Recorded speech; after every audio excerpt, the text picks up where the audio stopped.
आणि आता बातमी आहे भाषावादासंदर्भात।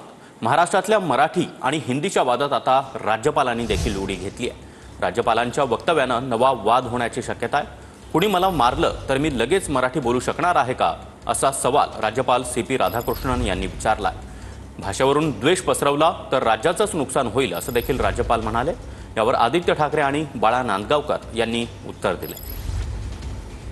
That if you don't speak Marathi, then you will be beaten up. This has happened in Tamil Nadu also. If you come and beat me, can I speak in Marathi immediately? Is it possible? If we spread this type of hatred, then which investor will come?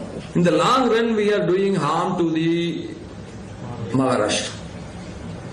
That we have to take it to our people. We should not do something for a petty political gain on some day. राज्यपालांनी राजकीय वक्तव्य करणं हे योग्य नाही। त्यांचं पद हे संविधानिक आहे। आणि दुसरी गोष्ट म्हणजे जसं मी पहिलं पण सांगितलं की हिंदीला कोणाचा विरोध नाहीये, हिंदी भाषिकांना कोणाचा विरोध नाहीये, पण पहिलीपासून सक्ती याला विरोध। आणि काल मला वाटतं केंद्र सरकारने पण आमचीच भूमिका मांडली आहे। मग राज्यपाल काही केंद्र सरकारच्या विरोधात आहे का? राज्यपालांच्या समोर खूप मोठ्या मोठ्या गोष्टी आहेत। एका मंत्र्यांचे डान्स बार आहेत, दुसरे मंत्री बुक्काबाजी करत आहेत, तिसरे मंत्री चड्डी बनियन गँग म्हणून सगळीकडे आपण पाहते कसे बनियन घालून बसले आहेत। तर मला वाटतं ह्या सगळ्या गोष्टींवर राज्यपालांनी लक्ष घालून त्यांचा राजीनामा घ्यावा। त्यांच्याबद्दल आदर आम्हाला खूप आहे, पण महत्त्वाची गोष्ट म्हणजे जो वाद नाहीये त्याच्यावर राजकीय वक्तव्य करणं गरजेचं नाही। मला असं वाटतं की त्यांनी मराठीतच बोललं पाहिजे। तेही मराठी बोलतच असतील, काही विषय येत नाही।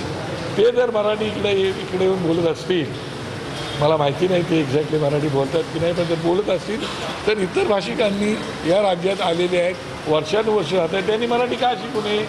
ज्या वेळेला महाराष्ट्र राज्यामध्ये UPSCचे विद्यार्थी, UPSCचे विद्यार्थी ज्यावेळेला येतात, कुठल्याही कॅडरमधून ते ज्यावेळेला येतात, IPS होऊन UPSCला IAS होऊन, त्यावेळेला ते मराठी भाषा शिकतातच ना।